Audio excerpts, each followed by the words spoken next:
magandang araw po muli at nandirito na naman kami sa bago na namang edisyon ng ating TVMigrante, ang tinig ng makabayang migrante. Maghahatid kaming muli ng mga balita, talakayan, sining at kultura at pulso ng mamamayan. Ako po ang inyong host, Louie Keanyo. Ako naman po si Paulina Corpus. Magandang araw muli sa inyong lahat na sumusubaybay dito sa amin sa TVMigrante. Welcome po sa inyo at tuloy kayo. At syempre, Ate Paulina, dahil buwan ng buwan ng wika ang Agosto. Okay. So, kaya mahalaga pong paalala ito sa ating lahat. Kaya sa ating pong programa yun, mapalad tayo dahil makakasama natin sa Talakayang Migrante ang isang kilalang iskultor at leader sa ating komunidad upang magbahagi sa atin ng kanyang mga pananaw at pagsipat sa mga usaping kultura at politika. Mamaya po yan, abangan ninyo po. Oh. Alam mo rin, Louie, sa huling linggo ng Agosto, yun ang unang sigaw ng himagsikan. Ang galing, ano? Yun ang huli pero unang sigaw. Oo, unang sigaw para sa revolusyon. Huling buwan pero unang sigaw. Yung unang pagtatakbo ng mga katipunero para sa himagsikang 1896. Diba? Dapat ho, maalala natin yan, yung mga mahalagang sinasabing tala sa ating kasaysayan. Oo. O sa ating pulso naman ay ang kwento naman hinggil sa kasalukuyang laban para sa pagtatanggol sa wikang Filipino. Huwag ninyo pong palampasin yan. At syempre sa ating sining at kultura, isasamahan tayo ni Carl Ramirez at ang kanyang musika. Tuloy-tuloy po tayo sa ating programa, kaya dumako naman po tayo sa pinakamainit na mga balita dito sa Balitang Migrante. At sa ating pungunang balita, 66 na mga magsasaka at aktivista napatay sa ilalim ng gobyernong Duterte. Ito po ay mula sa The Philippine Reporter. Kumakalat ngayon sa social media ang kampanyang Defend Negros, #StopAttacks, Stop the Killings bilang paglaban sa patuloy na patayan at pagpatay sa mga magsasaka at aktivista, partikular sa Negros. Umabot na sa 66 ayon sa ulat ng Defend Negros Network. Kabilang dito ang pinaslang na abogadong si Benjamin Ramos, abogado ng biktima ng mga pinaslang na magsasaka ng sagay sa Negros Occidental. Inilunsad nitong kalagitnaan ng taon sa bulwag ang Pepe Jokno Commission on Human Rights sa Quezon City ang Defend Negros, Stop the Killings bilang pagtalima ng mamamayan para mabigyan ng hustisya ang mga pinaslang na mga magsasaka at aktivista. Sa ilalim ng programa ng gobyernong Duterte sa Memorandum Order No. 32 na bahagi ng Counterinsurgency Policy ng gobyerno o kilala sa tawag na Oplan Kapatanagan, pinirmahan at iniutos ng Pangulong Duterte ang pagdideploy ng maraming tropa ng sundalo sa Bicol, Samar at Negros upang umano'y supilin ang karahasan doon. Nagresulta ang Memo Order No. 32 ng maraming walang saysay na mga patayan, kabilang na ang pagpaslang sa mga magsasakang walang kinalaman sa insurhensya at inatake ng walang laban o ano pa mang armas. Binatikos naman ni Cristina Palabay ang pangkalahatang kalihim ng grupong karapatan ang malalang kaso ng patayan sa bansa kung saan anya ang pinakamalala ay nakasentro sa Negros. Pinaalalahanan ni Palabay ang gobyernong Duterte na nakahanda ang mga magsasaka na pagtagumpayan ng mga atake laban sa kanila. Ayon naman sa kilalang mamamahayag na si Inday Espina Barona na taga Bacolod, kahit pa naging laboratorio ng opresyon ang Negros, nagbunga naman ito ng sigasig, pag-asa at paglaban ng mamamayan laban sa mga mapangaping instrumento ng Estado. Ito umano ay resulta ng mahabang kasaysayan ng mga taga-Negros na siyang nanguna upang ipagtanggol ang lupa at sakahan laban sa kahayupan ng diktador ng dating diktador na si Marcos. Nangangalap ngayon ng malapad na suporta ang Defend Negros at isinumiti na rin ang ulat ng fact-finding mission sa Commission on Human Rights o ACHR at sa Office of the Ombudsman. Isusumiti rin ang report ng fact-finding mission sa United Nations Human Rights Council para sa hiwalay at independenteng investigasyon. Inarestong miyembro ng NDF, inutos na palayain. Inutos ng Quezon City Prosecution Office ang agarang pagpapalaya sa 2 miyembro ng National Democratic Front o NDF dahil sa kakulangan ng ebidensya laban sa kanila ng mga umarestong mga pulis. Inaresto ang mga aktivista na sila Alexander at Winona Birondo dahil sa alegasyon na protection umanon ang murder suspect na si Rolando Caballero alias Jeff na itinago pa umano sa bahay ng mag-asawang Birondo. Itinanggi naman ito ng mga Birondo at nanindigang gawa-gawa lamang ang mga kaso laban sa kanila. Inaresto sina Birondo sa walang warrant of arrest kalagitnaan ng Hulyo dahil sa rin umano sa pagtatago nito ng mga iligal na armas ayon sa paratang ng mga umarestong pulis. Pagamat pinalalaya ang dalawang NDF members, hindi naman tinanggal ang complaints laban sa kanila. Subalit diniin ng prosecution na walang batayan at hindi malinaw ang reklamo laban sa kanila ng mga pulis. Sina Alexander at Winona Birondo ay pawang mga miyembro ng usapang pangkapayapaan sa pagitan ng gobyerno ng Pilipinas at ng National Democratic Front of the Philippines. Pinalaya sila noong 2016 ni Pangulong Duterte upang makadalo sa peace talks sa Norway, subalit nabigong makasama dahil sa hindi pagbibigay ng visa sa kanila. Pagamat may order na naparayain sa kulungan sina Alexander at Winona Birondo, nanatili pa rin sa pilitan sa Kampo Karingal ang dalawa ayon sa kanilang abogado. At sa ating pong huling balita, sa opening ng Cinemalaya film na Ang Hupa, umarangkada ang panawagan na itigil ang patayan sa Negros. Sa pagbubukas ng pelikula ni Love Diaz na Ang Hupa sa Cinemalaya, nagsama-sama ang mga artista at bituin bilang pakikisa sa panawagan na itigil ang patayan sa Negros. Bit-bit ang mga mensahe, buong giting na iminwestra ng batikang Direktor Joel Lamangan ang panawagang #StopTheKillings in Negros. Nakijoin na rin sa panawagan na iba pang kasamahang mga artista sa tanghalan at pelikula, kabilang sina Pinky Amador, Hazel Orencio, Mara Lopez, Joel Saracho, Earl Ignacio at May Paner, aka Wanna Change. Dahil sa sunod-sunod na mga patayan sa Negros, naglabasan ngayon sa social media ang kampanyang #StopTheKillings, #DefendNegros at #StopTheAttacks. At yan po ang ating mga mainit na balita dito sa TV Migrante. Sa amin pong pagbabalik, antabayanan ang pulso ng TV Migrante, kaya wag po kayong alis at pagbabalik agad kami. Tutok lang po. Saan man dako ng mundo, mabuhay ka, migranteng Pilipino, walang hindi magan. Nagbabalik kami dito sa TV Migrante, ang tinig ng makabayang migrante. Sa pagpapatuloy ng ating programa, tunghayan po natin ang naratibo ng pambansang alagad ng sining sa panitikan Bienvenido Lumbera hinggil sa kahalagahan ng wika para sa pagbubuo ng isang bansa. Panoorin po natin.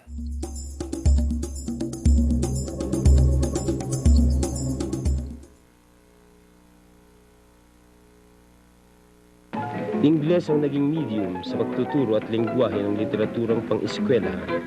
Napuno ng mga imahen at pagpapahalagang Amerikano ang mga textbook at pati na ang isipan at pangarap ng mga estudyanteng Pilipino.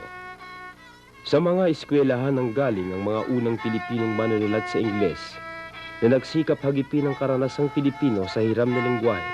Natampok sa maikling kwento ang husay at kasiningan ng mga manunulat na tulad ni Bienvenido Santos, tagapagsalaysay ng buhay at kalungkutan ng mga Pilipinong nasa ibang bansa o kaya'y bilanggo ng tahanan. But there are ruins other than the eyes can see. Men whose spirits the war had scarred. Men who had seen the worst, known the darkest things. Whose faith the war had shaken or completely destroyed. It might not be easy for those of us whom the war had not touched, who had not lived in a captured country or known fear and despair, to understand what it is to live among embittered men. Manuel Arguilla, na naglarawan sa payapang pamumuhay sa nayon. Arturo Rotor, na ang mga kwento tungkol sa mga doktor ay sumuyod sa kubling buhay sa syudad. Carlos Bulosan, na naglahad ng mga injustisyang dinadanas ng mga migranteng manggagawang Pilipino tulad niya. At M.B.M. Gonzales, na sumulat ng mga kwentong sumasaklaw sa buhay sa Mindoro at sa Estados Unidos. Noong mga unang dekada, yumabong ang panulaan sa Ingles. Inilathala sa Estados Unidos ang mga tula ni Jose Garcia Villa at itinuring na kapantay ng mga obra ng mga kapanahon niyang Amerikano. First, a poem must be magical, then musical as a seagull. It must be a brightness moving and hold secret, a bird's flowering. It must be slender as a bell, and it must hold fire as well. It must have the wisdom of bows, and it must kneel like a rose. It must be able to hear the luminance of dove and deer. It must be able to hide what it seeks like a bride. And overall, I would like to hover a God smiling from the poem's cover. Ang panahong ding iyon ang sumaksi sa bangga ng paniniwalang art for art's sake na naniniwalang ang paglikha ay personal na gawain lamang at ang paniniwalang sining panlipunan na nagsasabing ang literatura ay salamin at ugat ng lipunan. Which we ask the intelligent writer to meet is not the challenge to beat the drums and to blow the trumpet of progress. We are only reminding him that of all the ends to which he may dedicate his talents, none is more worthy than the improvement of the condition of man and the defense of his freedom. Nor need the writer feel that he is being compelled to become a social reformer rather than an artist. Whatever the writer's conception of his craft may be, he can safely cling to the principle that literature is the imaginative representation of life and nature, and upon this principle honestly build his achievement. If he is sincere, and if he has the ability, he need have no fear that he will become a purveyor of propaganda and lost caste as a creative artist.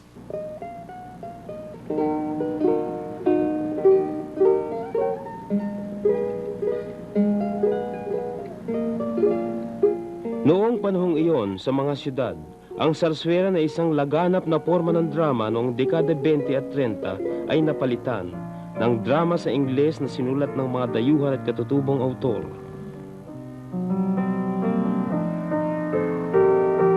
Kahit sa mga universidad nagbula at Amerikanisado ang sulatin sa Ingles, nailarawan naman ang pinakamahuhusay na halimbawa nito ang mga nuance at mga epekto ng komprontasyon ng kulturang Amerikano at realidad na Pilipino. You think I don't know what kind of a house this is? Well, I know, dearie.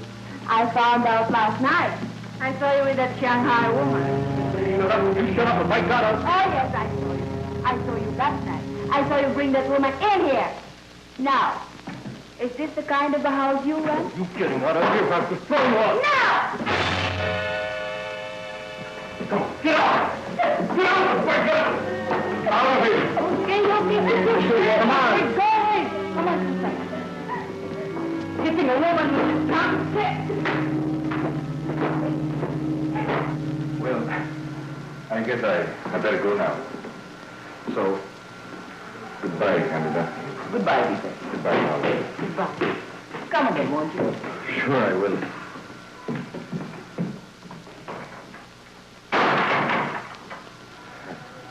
I'll be going. Goodbye.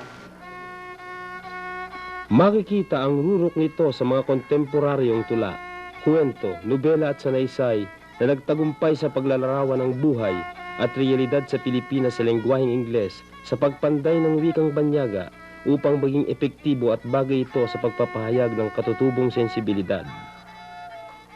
Gayunman, ang nanatiling pangunahing agos ng literaturang Pilipino ay iyon pa rin gumagamit ng mga katutubong wika at ng Pilipino ang umuunlad na pambansang wika.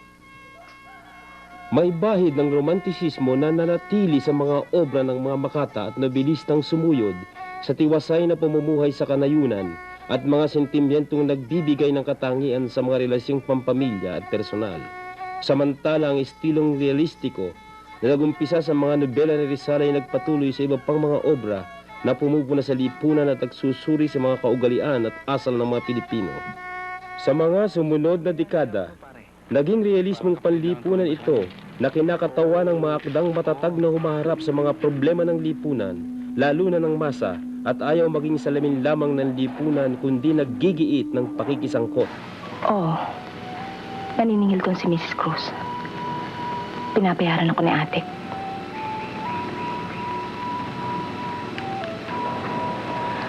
May 2 buwan siguro ako sa malaking bahay na pinagtalan sa akin ni Mrs. Cruz.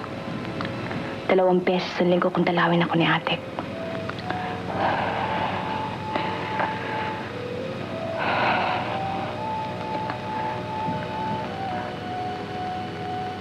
Marami pala kami doon. Hindi ko nakita iba kasi. Nakakulong ako sa kwarto eh. Nakakulong ako sa kwarto na parang kahon ng posporo. Yung ba kahit magtitili ka, wala makakarinig sa'yo sa labas. Pero minsan nakakarinig ako doon ng tili sa kaiyak.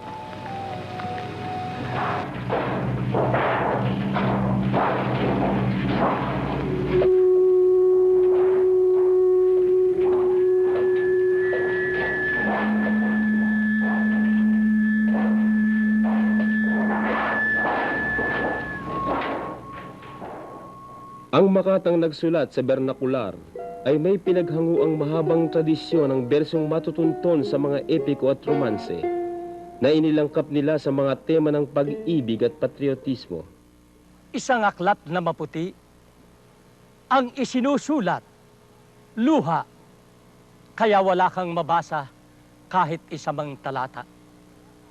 Kinabis at inisip mo lang ating pagkabata, tumanda ka't nagkauban, hindi mo pa maunawa. Ang pag-ibig, isipin mo, pag inisip, nasa puso, pag pinuso, nasa isip, kaya't hindi mo makuro. Lapitan mo ng matagal, ang pagsuyo'y naglalaho, layuan mo at kay lungkot, nananaghoy ang pagsuyo. Nakilala bilang huwarang romantiko ang makata at journalist na si Jose Corazon de Jesus. Ngunit isa siya sa unang nagpahayag ng komentaryong panlipunan at pampolitika sa tula. Sa kabilang banda, nilabanan ni Alejandro G. Abadilla, itinuturing na ama ng modernong panulaang Tagalog, ang mga kombensyong panlipunan at pansining, at iginiit na ang tula ay ang pagpapahayag ng tunay na sarili ng makata na siyang daigdig. Ang daigdig ng tula. Ako ang tula ng daigdig. Ako ang malayang ako, matapat sa sarili, sa aking daigdig ng tula. Ako ang tula sa daigdig. Ako ang daigdig ng tula. Ako ang daigdig. Ako ang damdaming malaya. Ako ang larawang buhay. Ako ang buhay na walang hanggan. Ako ang damdamin. Ang larawan. Ang buhay. Damdamin. Larawan. Buhay. Tula. Ako. Ang mga makatang sumunod sa kanila ay natuto sa mga kalakarang romantiko at sosyal, pati na kay T.S. Eliot, sa talumpati sa forum ng Yena ni Mao Zedong, sa mga imahinista at simbolista, sa mga Latino-Amerikano, sa mga kabataang makata na nagsusulat sa mga katutubong lengguwahe, pinakamalinaw na naririnig ang mga tema ng kasalukuyang realidad, ang protesta laban sa kahirapan at inustisya, ang pagkaunawa sa pag-unlad ng kasaysayan ng Pilipinas, at pagkakahati-hati ng lipunang Pilipino. Kanila ang tinig ng konsyensya, pag-aalala at paninindigan. Napanood natin ang ating pulso. Para sa ating namang community events, atin pong alamin ang mga kaganapan sa ating komunidad at sa ating bayang Pilipinas. Sa aming pagbabalik, ang aming panayam kay Mogi Mogado. Antabayan po lang at magbabalik kami agad dito sa TV Migrante.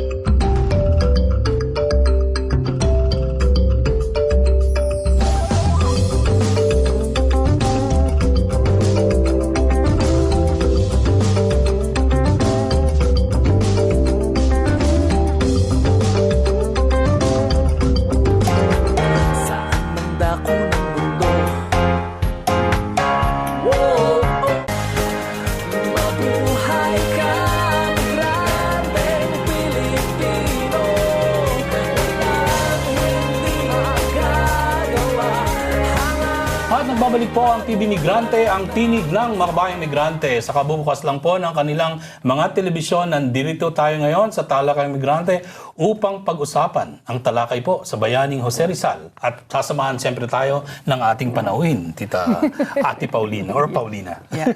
At para samahan tayo sa diskusyon natin live sa studio ang ating panauhin na kilala sa ating komunidad bilang artist, labor activist at personality din. Siya po ang lumilok ng life-size monument ng ating pambansang bayaning si Jose Rizal na makikita ngayon sa Luneta Gardens sa Markham. Bukod sa pagiging artist ay naging labor activist po. Labor activist po siya at aktibo din sa pakikisangkot sa mga usaping politika sa ating komunidad. Isa na feature sa larawan exhibit ng Philippine Advancement through Arts and Culture bilang personalidad na may ambag at impact sa ating mga kababayan dito sa Toronto. Welcome sa TVMigrante. Welcome to TVMigrante. Thank you for having me. Salamat din. Yes. It's an honor. Buksan na agad natin yung kwentuhan. Kayo ang naglilok ng life-size monument ni Jose Rizal. Pwede bang pakikwento ang background paano ito nangyari? It's a long story. Way back nung mga late 80s, when yung Markham Filipinos, we organized Markham Federation of Filipino Canadians. Pinag-uusapan na namin yung heritage na yan. Ang magawa natin so we can share our heritage, Filipino heritage, to our fellow Canadians. Kaya nagkaroon tayo ng community center. And then yung flag raising celebrations, kami nag-umpisa niyan. Independence flag raising celebrations. And then we now have the Rizal Avenue, Manila Avenue in Markham. We have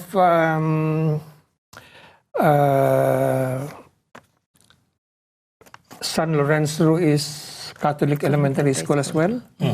And the latest is our Jose Rizal Monument sa Luneta Gardens. Mukhang paborito ni Mogi si Rizal. Puro Rizal talaga. Wala kayong tinig ng iba.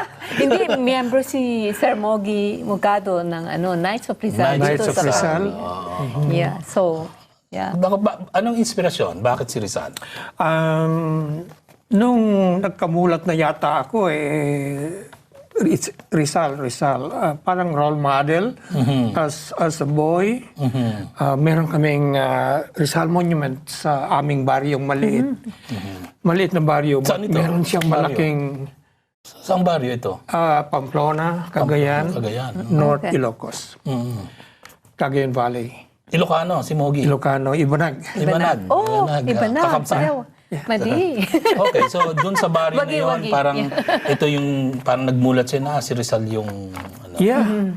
So every morning habang nagdala kami papunta sa eskwelahan, I would stop by and I would admire, my God, who is this fellow?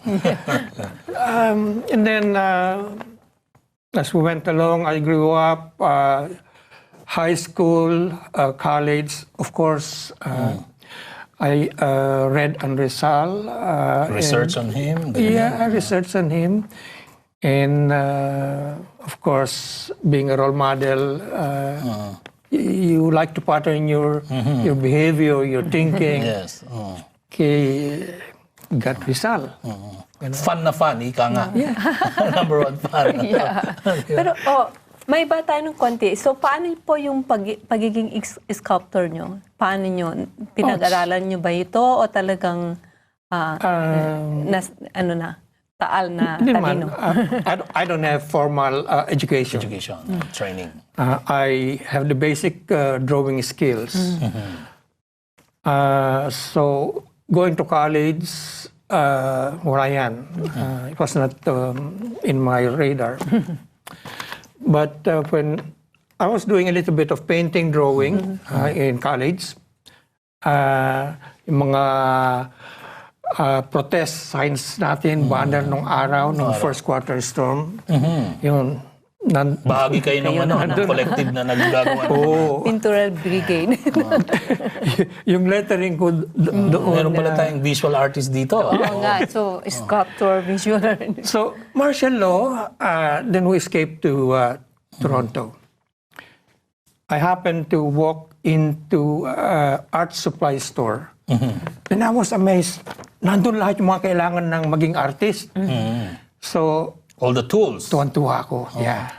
So, I started with watercolors, oil painting, in my spare time. And then, of course, nandun na yung sculpture. And I was doing those in my spare time, all the multimedia. And then, eventually, because of the reaction, siguro yung inspiration, yung support ng ating audience, public, na-encourage ako to concentrate on sculpture. Yeah.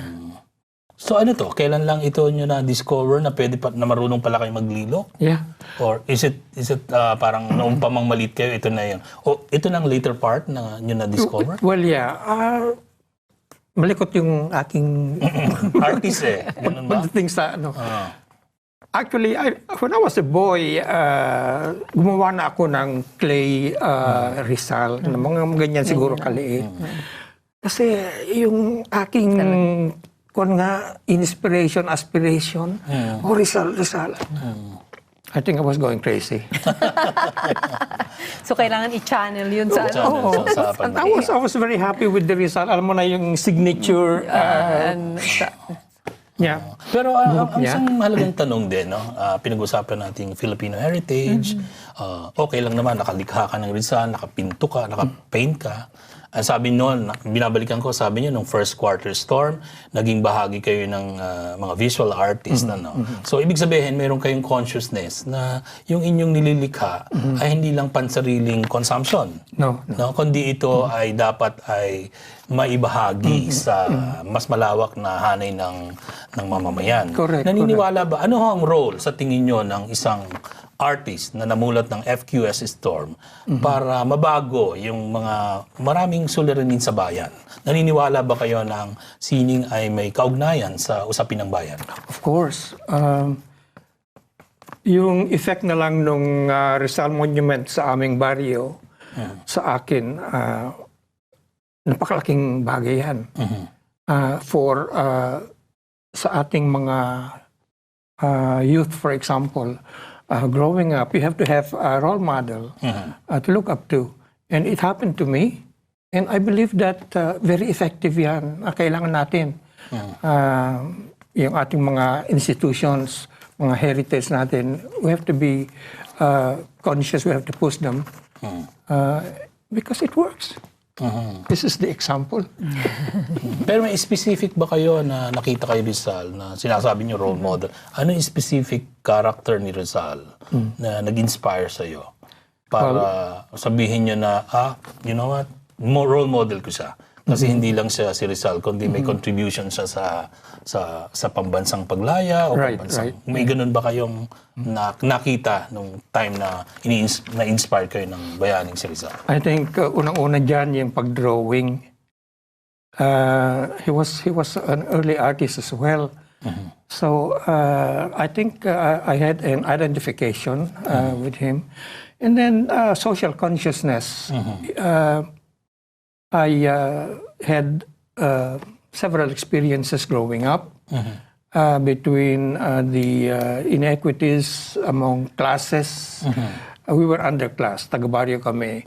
And if you are from the baryo, you get the butt of jokes and blah, blah, blah until hanggang sa university, ganun pa rin. But yung turo sa atin, for example, sa UP, nandun yung nakatihaya si ating oblation. It's sabi niya, serve the people. Serve the people. Yeah. So, yung mga messages na yun had an effect on me as well and my group. Kaya, serve the people, when we were organizing fraternity Alpha Sigma sa UP,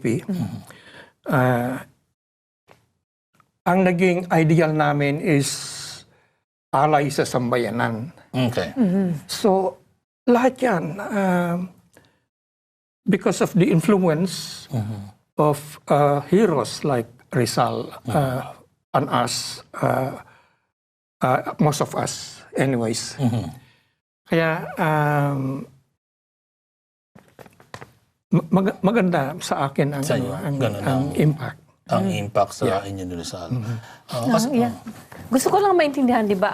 So, ginawa niyo yung sculpting. So, yung pagdala sa Luneta Gardens, yung pagkuha ng, permiso sa city na makuha yung lugar na yon at i-dedicate sa mga Pilipino.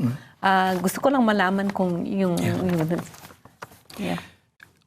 I said doon sa Filipino group sa Markham, MFFC, nasa aspiration na namin na magtayo ng Rizal Monument way down. Kaya pinag-uusapan na namin. Iniisip namin kung paano. We were able to elect our Councilor Alex Chu. So we had one foot in the political process, and nagkataon din confluence or coincidence. Alex Chu is a patriotic person. Baka Rizal din kasi na-recognize niya that Rizal is part Chinese who came from Fujian province, and his parents came from the same, and they were fleeing social and political unrest. Kaya nakarating sila sa Pilipinas, and Alex Chu had the influence sa kanyang thinking as well na I have to do something for this man. He's my hero. So, between the Alex Chu and me, lagi namin pinag-uusapan, anong gagawin natin? Ito na. So, around 2014, again, a confluence of favorable factors, I call it. We sat down seriously na tumatanda na tayo. So let's be serious about this. So between Alex Chu and myself, sabi ni Alex, you look after the sculpture and the marketing, the sales, convincing people that magkaroon tayo ng Rizal Monument dito. I'll look after the fundraising in the approval process. Okay. Alam mo, puputulin kita, Mogi, dyan, kasi pagpapatuloy natin yan. Pero bago po ipagpatuloy ni Mogi ang explanation, ang mga paliwanag niya tungkol dito sa Rizal Monument, ay tayo po muna magpatalastas at magbabalik po agad ang TV Migrante.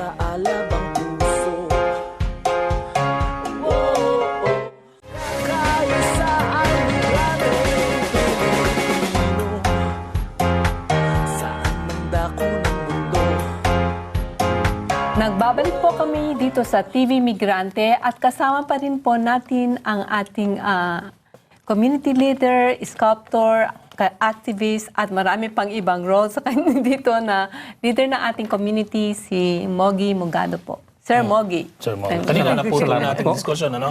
Pero siyempre, medyo inano natin yung ating mga, sinabi natin, nakilala niyo si Alex Chu, yung ganong klaseng relasyon, pareho ng inyong karanasan, political consciousness, at nakita yung naka-inspire sa inyo. Hindi ba? Yun yung kinikwento nyo. Yes. Ngayon, dagdag doon sa pinapaliwanag nyo na establish natin yung relationship na ngayon, no? Meron ba kayong naiisip na bukod sa nakagawa kayo ng ganitong isang art, no, na pamana sa ating mga kabataan, paano nyo ito ikakabit doon sa mga hindi sa issue halimbawa sa Pilipinas na may mga usapin na dapat ding nating tutukan? Halimbawa, malala ang issue doon ng di ba may drug war sa Philippines, may poverty sa Philippines. So somehow ito ho ba ay nakatulong din sa inyo para sabihin, you know what, Si Rizal naman naging bahagi niyan eh. May ganun ba kayo na pag-unawa? O kayo ho ba ay handa na, kunyari, makisama sa issue dito sa Canada? Dito na lang mismo, sa mga issue ng migrante. Maari ba kayong sa isang panahon ay lumikha naman ng isang obra na magpapakita sa tunay na kalagayan ng ating mga migrante? Ang sa tingin ko, as a Filipino people, we need the symbol to present ourselves kasi iba-iba na tayong lahi dito sa Canada. And also, dun sa writings ni Rizal about a society that is characterized by democracy, equality, respect, and so on.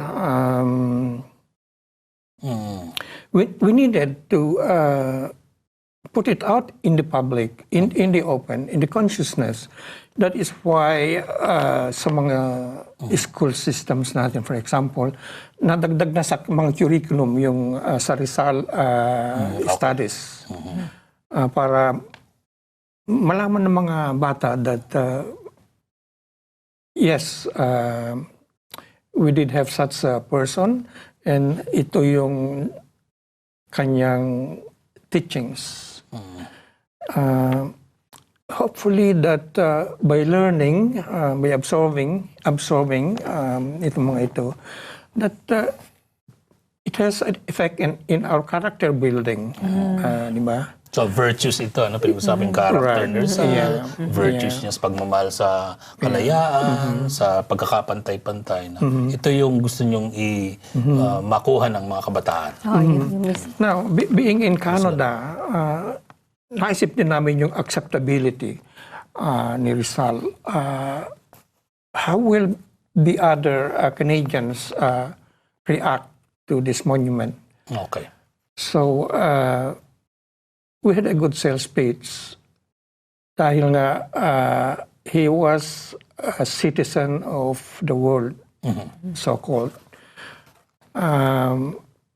His sacrifices, his writings, his ideas inspired the freedom movements among the colonial countries during those times. So, maganda ang kanyang parang reputation. That credibility, reputation, work. Yeah, that he has a high acceptability percentage among our fellow Canadians. That is why yung marketing sa Markham Council approve ka agad. Approve agad. Ganun pala, madaling no? Because of those factors. Okay. Gusto ko lang matanong, yun nga, napaka ng life ni Rizal at alam kong meron siyang mga maraming popular na quotations like, yung isang nag-aano sa akin ngayon is ang hindi marunong magmahal sa sariling wika ay mas masahol pa sa malansang isda.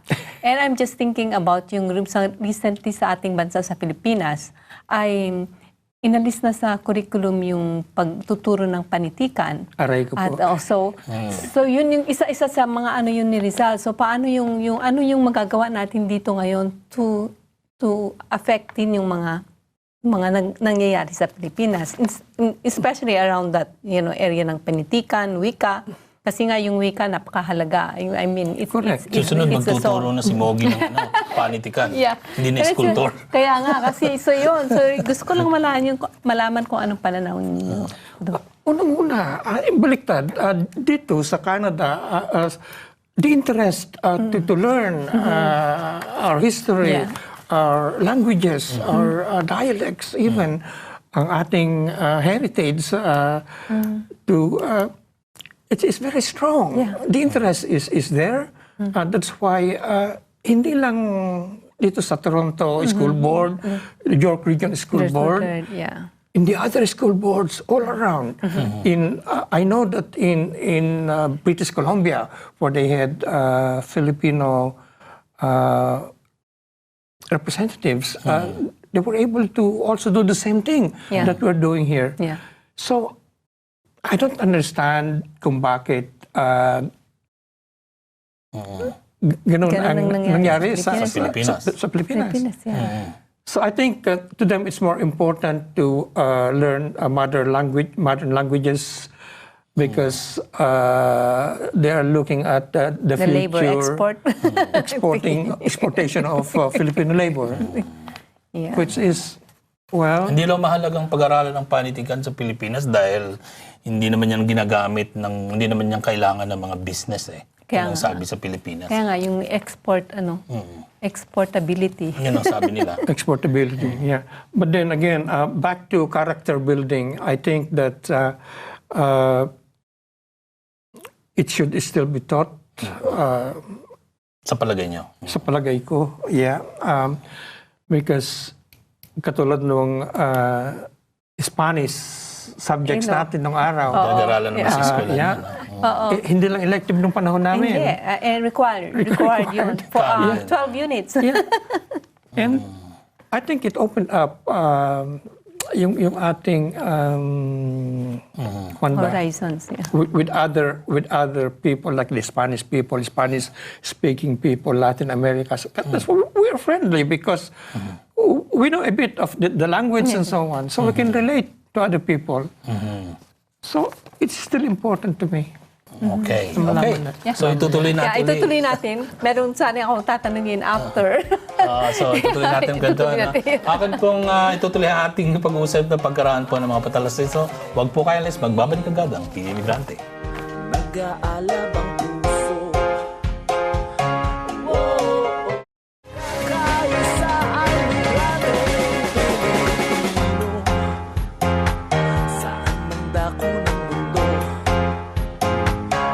Nagbabalik po ang TV Migrante, ang tinig ng makabayang migrante at kasama pa rin natin ang artist labor activist na si Mogi Mogado. Na maraming salamat uli sa iyong pagpunta rito, pero may tanong si Paulina kanina. Kanina ba nasa break tayo. Ang gusto ko lang malaman kasi ako bahagi ng alumni, magkasama tayo sa UPA Toronto at alam kong merong Philippine Colleges and Universities Alumni Associations.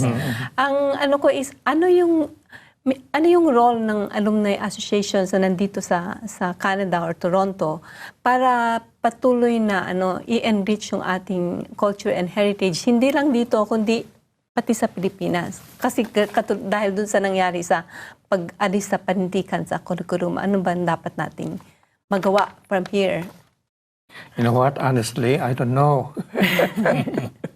Anong gagawin ng mga scholar ng bayan? Yeah. Anong inaasahan ng community sa mga scholar ng bayan? Baka kailangan natin yung Malaya movement in Canada na isang issue. Ang observation ko is at this point, the PCUAA, yung Philippine Alumni Association, umbrella organization, they are more involved in strengthening the organization to have unity before they can even venture in something serious like what to do with yung languages, political and so on, yung mga changes. So parang ang tingin ko is just socialization muna, getting to know each other, getting to know, yung sa build the main organization. Kailangan committed muna sila. Yeah. Hindi committed ang utak committed dun sa organization. Socialization muna. Ganun ba?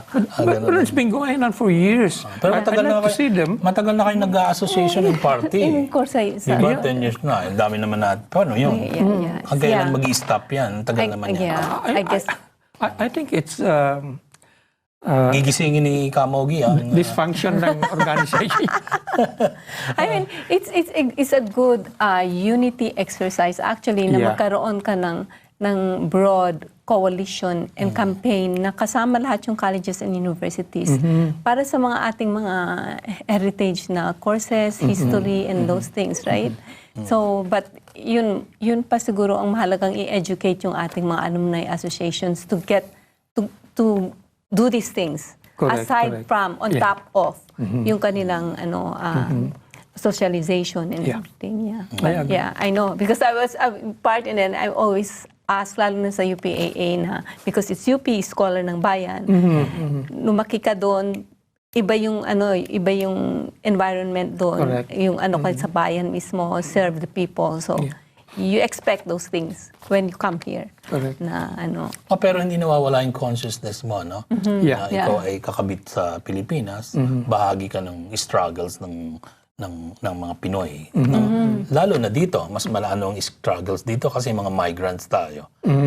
Yung question ng diaspora, question ng identity natin dito, ay di pa dapat yun ay nabibigyan din ng kaukulang pansin ng mga lalo na ng mga scholar ng bayan na naging bahagi pa ng first quarter storm, na kumilos ang panahon ng krisis sa politika at ekonomiya ng Pilipinas noong dekada 70. Yeah, so ang ngayon, so nandun na yung Luneta Gardens, nandun na yung Revolto ng ating bayani si Dr. Jose Rizal. Ano pa ba yung next step para yung value nung ni Dr. Jose Rizal doon ay maano sa ating mga kabataan dito. So meron bang kalakip na education? Education for our young people, yung Markham Federation, meron ba silang ganung di ba, program to tapos paano ito papasok sa school board, those things. Kasi nandun na siya, attraction siya. So how do you elevate it from just an attraction, right? We will not stop talking about Rizal and sharing information about Rizal in all activities, in every opportunity that we can. But the Rizal Monument has been handed over to the city of Markham. So it is a responsibility now of the city of Markham. But then it belongs to the whole of Canada because we gave it as a gift to commemorate yung 150 anniversary of Canada 150. Canada 150. Yeah. So yun ang contribution ng Filipino community ng Markham. And so the symbolism of the Rizal Monument is naka-smile si Rizal because of he's happy that because of the multiculturalism in Canada and the diversity of the society in Markham that he was hoping for dun sa writings niya is already here. So naka-smile siya to reflect that he is happy also being accepted in Canada. And that smile, sinasabi namin in our discussions, before and after, which is also reflected in the speeches of our mayor, that smile is the smile of every Canadian when he landed here in Canada. I'm in Canada, so I'm happy. And on that note, Paulina, maraming salamat, Mogi, sa iyong pagpanglat para sa iyo, 3 bagsak.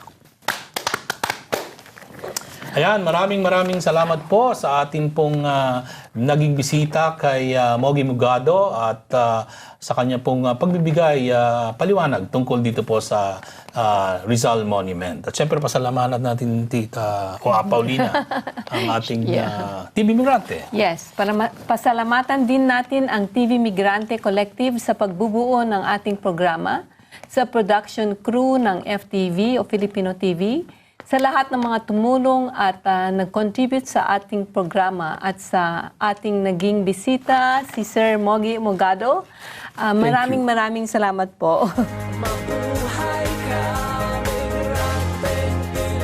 Ayan, marami pong salamat sa inyong patuloy na panunood sa TVMigrante. Siyempre, pasalamatan din natin ang TVMigrante Collective sa pagbubuo ng ating programa, sa production crew ng FTD, sa lahat ng mga tumulong ang nag-contribute sa ating programa, at sa ating naging bisita kay Mogi Mogado. Mabuhay ka, Mogi.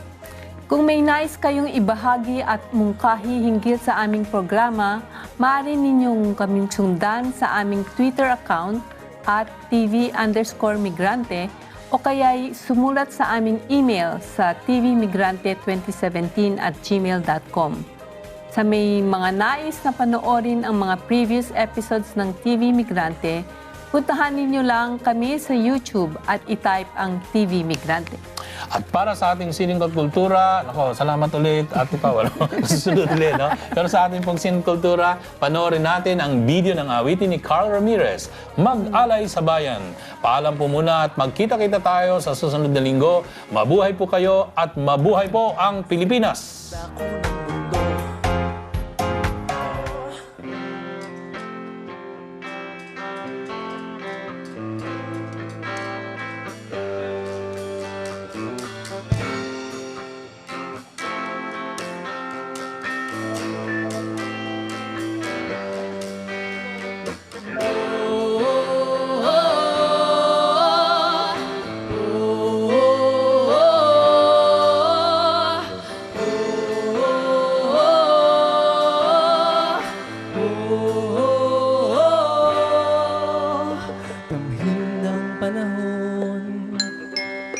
Dilubyo ay nagbabadya at maraming nagugutom. Hindi ka ba nababahala? At nasaan ang pag-unlad? Kung meron man sinong pinalad, ikaw ba'y naghahanap ng lunas? Magsama tayo upang lumakas. Ang panahon, mag-alay sa bayan, kumilos ngayon. Baguhin ang mundo, ating yanigin, lalaya tayo. Baklasin ang mga harang sa ating pag-usbong. Puso ay alay sa bayan, tayo ay babangon. Mag-alay sa bayan, mag-alay sa bayan, mag-alay sa bayan, mag-alay sa bayan. Daming ng panahon, galubyo ay nagbabadya at maraming nagugutom. Kami ay nababahala at nasaan ng pag-unlad? Kung meron man sinong pinalad, ikaw ba'y naghahanap ng lunas? Magsama tayo upang lumakas. Sa dito ang panahon, mag-alay sa bayan, kumilos ngayon. Baguhin ang mundo, ating yanigin, lalaya tayo. Baklasin ang mga harang sa ating paggusto. Puso ay alay sa bayan, tayo ay babangon. Mag-alay sa bayan, mag-alay sa bayan, mag-alay sa bayan, mag-alay sa bayan. Baklasin ang mga harang sa ating paggusto. Puso ay alay sa bayan, tayo ay babangon. Baklasin ang mga harang sa ating paggusto. Puso ay alay sa bayan, tayo ay babangon.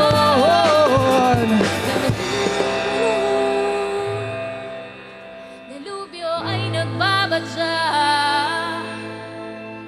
at maraming nagugutom. Meron tayong magagawa.